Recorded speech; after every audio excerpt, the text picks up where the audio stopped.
Café com Política. Olá, Bruno Silva, um bom dia para você, tudo bem por aí? Olá, muito bom dia, Carol, Guilherme, a todos os nossos queridos ouvintes, tudo jóia e por aí?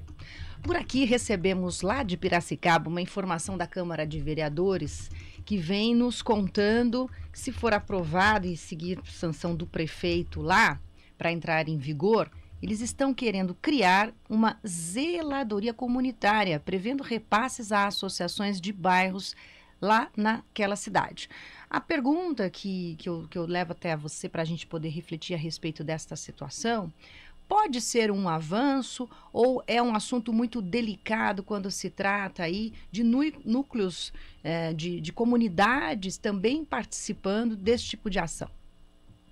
Olha, Carol, eu acho sempre muito problemático, né? Até porque você passa recursos públicos para essas associações de bairro, que obviamente a gente sabe que até pelos critérios do edital que a ideia, né, dá prosseguimento, você teria associações estão regularizadas, todas elas certinho, mas ainda assim, né, Carol, é problemático você fazer repasse de recursos por parte do governo para isso, porque dá margem para corrupção, dá margem para falta de transparência, dá margem para mau investimento do dinheiro público. Se a gente parar para pensar, já há uma dificuldade muito grande em fazer todo o sistema ali do acompanhamento, a controladoria, enfim, tudo no município, que dirá então começar com essa lógica de repasse, né, principalmente para as associações, sobre a promessa de entrega disso tudo, né.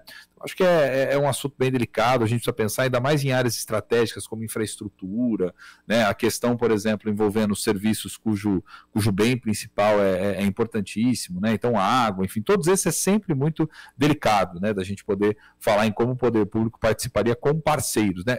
Para pensar, já tem sido um perrengue, né, para não dizer outra coisa, o ouvinte que está tendo, a questão da privatização da Sabesp, por exemplo, em São Paulo, né, que a gente está falando entre empresas, que é uma outra coisa, uma outra negociação, um modelo que a gente já está acostumado, as rodovias têm essa lógica de parceria, né, da iniciativa pública, iniciativa privada, que dirá então fazer uma parceria entre o poder público e associações, né? Então, eu acho que assim, precisa pensar com muita tranquilidade sobre como fazer isso. Só que também assim, Carol, não estão reinventando a roda, só para contextualizar para o nosso ouvinte.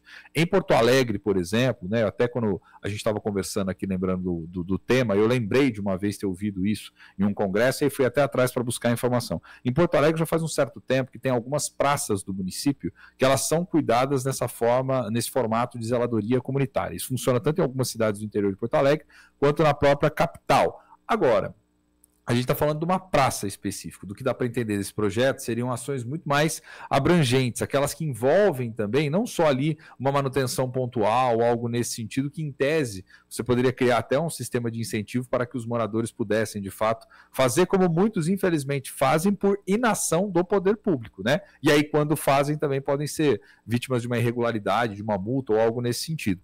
Mas aí é diferente em obras, por exemplo, né? Porque aí nós estamos falando literalmente de obras, não é só uma conservação, mas é obras, e aí envolveria contratação de empresas, enfim, várias dores de cabeça aí que poderiam surgir.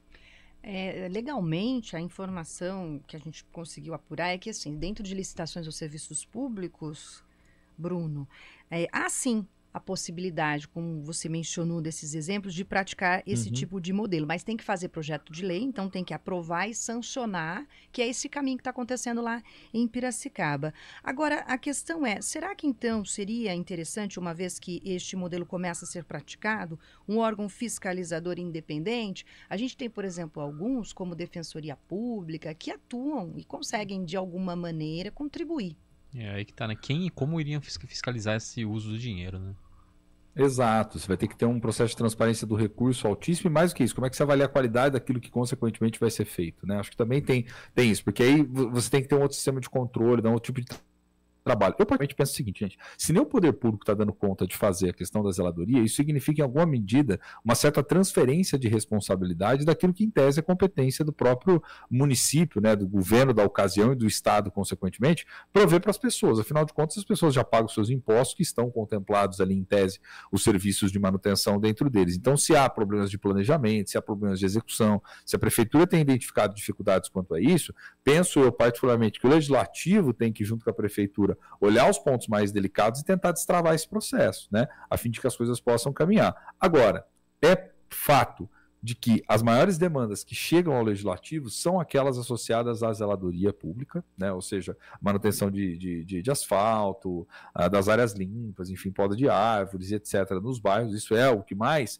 aparece ali nas demandas por parte dos vereadores, e é fato também que o poder público como um todo não vem conseguindo já há um bom tempo dar respostas satisfatórias para poder resolver os problemas da cidade. Agora, se a moda pega, já pensou, Guilherme, Carol, ouvintes, o poder público começa a transferir tudo. Hoje eu vou transferir a responsabilidade de fiscalizar o trânsito para a associação X lá que cuida do bairro. Hoje eu vou transferir a responsabilidade. Daqui a pouco você começa a questionar. Então, afinal de contas, né? Para que serve o Estado? Para que toda essa maquinaria, toda essa estrutura, você não vai prover os serviços básicos do município, né? E a gente não paga imposto? Exato, então, esse que é o ponto. Se paga, então se há ineficiência no gasto ou se há recursos insuficientes frente às fortes demandas, tem que começar a pensar em soluções, né? Aí é hora dos vereadores arregaçarem a manga, do prefeito arregaçar a manga, conversar com a secretaria, né? Fazem tanta audiência às vezes para coisa que liga nada a lugar nenhum. Faz uma audiência então para poder discutir e ver efetivamente quais os melhores caminhos, como sanar esse problema, essa fila de espera por serviços de manutenção, de zeladoria e começar a avançar um pouco mais, né? E essa proposta é de autoria do Executivo, da Prefeitura de Piracicaba. Sim. E diz aqui que os recursos deverão obedecer projetos apresentados, planos de trabalho, cronogramas e calendário de inscrições. Mas o que me chamou a atenção, Bruno, é que o valor varia de número de habitantes para cada núcleo urbano isolado, como eles chamam, né? Para o máximo, né, para quem tem até 9 mil habitantes, é um repasse de R$130 mil, uma verba bem expressiva, né, para ficar na mão de uma associação de moradores e, como a gente comentou agora há pouco, para fiscalizar, que também pode ser um problema, né? E pode dar mais porque eu te falei, para interesse político, inclusive, né, Guilherme? A gente não pode perder isso do radar, né? A gente sabe que muitas dessas associações, as pessoas fortemente vinculadas, elas são aqueles também que têm forte interesse político, né? Vai saber que tipo de estratégia também não há por trás disso, né? Até trampolim depois, enfim.